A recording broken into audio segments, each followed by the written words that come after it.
प्रणाम बच्चों। आज की कक्षा में आप सभी का स्वागत है। बच्चों, आज हम बात करेंगे शब्दों के बारे में। शब्द विचार, मॉर्फोलॉजी।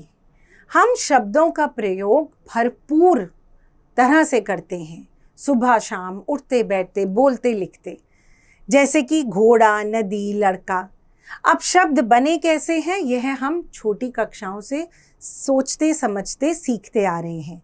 हमें पता है कि यदि नदी है तो नदी के अंदर कितने वर्णों का समूह है? न जमा अ जमा द जमा ई। इसी प्रकार घोड़ा शब्द, लड़का शब्द, यह भी वर्णों के सार्थक समूह से बने हैं। आइए बात करते हैं शब्दों के भेद की। शब्दों के भेद कई तरीके से किए जाते हैं, जैसे उत्पत्ति के आधार पर। इसका मतलब शब्द कहाँ से उत्पन्न हुआ है। तत्सम शब्दों से। तत्सम शब्द क्या होते हैं? जो शब्द संस्कृत शब्दों से लिए गए हैं, जैसे सूर्य, अग्नि, सर्प, मयूर, रात्रि, ग्राम, दुग्ध आदि। अब बच्चों, इनके अंदर कोई परिवर्तन नहीं किया गया। यह संस्कृत के शब्द ऐसे ही प्रयोग में लाए गए हैं। लेकिन यदि हम संस्कृत के शब्दों में बदलाव लाते हैं तो वह शब्द कहलाते हैं तद्भव शब्द। जैसे सूर्य का हमने कर दिया सूरज, अग्नि का आग, सर्प का सांप।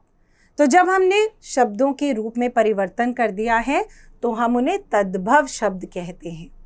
अब बात करते हैं देशज शब्दों की।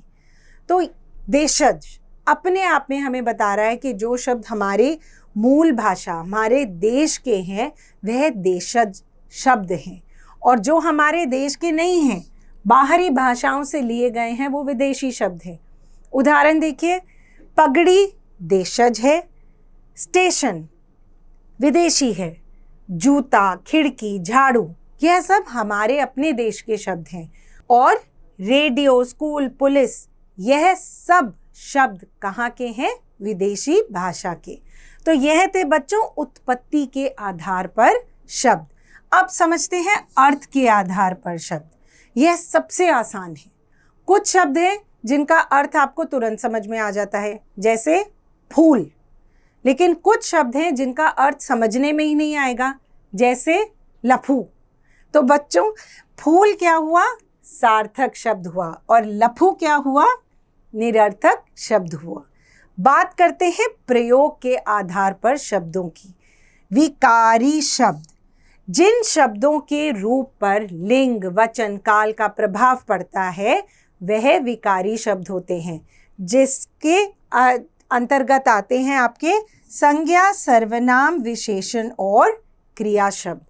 लेकिन कुछ शब्द होते हैं जिनके ऊपर लिंग, काल और वचन का कोई प्रभाव नहीं पड़ता, उन्हें अविकारी शब्द कहते हैं। और इसके अंतर्गत आते हैं क्रिया विशेषण, संबंध बोधक, समुच्चय बोधक और विस्मय आदि बोधक। चलिए बच्चों, बनावट के आधार पर शब्दों को समझें। रूढ़ शब्द, जिन शब्दों के टुकड़े नहीं किए जा सकते, जैसे कि शब्द है घर। यदि आप घर शब्द को तोड़ेंगे तो वह शब्द रह ही नहीं जाएगा, वह दो वर्णों में बट जाएगा जिनका अपने आप में कोई अर्थ नहीं है। तो यह क्या हुए? रूढ़ शब्द। फिर आते हैं यौगिक शब्द। यौगिक शब्द जो होते हैं वो दो शब्दों को जोड़कर बने हैं, जैसे रसोई जमा घर। क्या बन गया? रसोई घर। इसके बाद आते हैं योग रूढ़ शब्दों पर। इन शब्दों का विशेष अर्थ निकलता है, जैसे पंकज, पंख अर्थात कीचड़ में जन्म लेने वाला अर्थात कमल। महावीर, महान है जो वीर, जैसे हनुमान। नीलकंठ, जिनका कंठ नीला है, ये कौन है? शंकर भगवान। कहानी जानते हैं ना नीलकंठ की। अब कुछ प्रमुख तत्सम एवं तद्भव शब्द आपकी पुस्तक में दिए गए हैं, इन्हें पढ़ना न भूलिएगा। तो बच्चों, इस पाठ में हमने जाना किस प्रकार शब्दों की रचना होती है। हमने जाना कि शब्द कैसे कैसे बनाए जा सकते हैं। आया ना मज़ा? तो चलिए अभ्यास की बारी। धन्यवाद।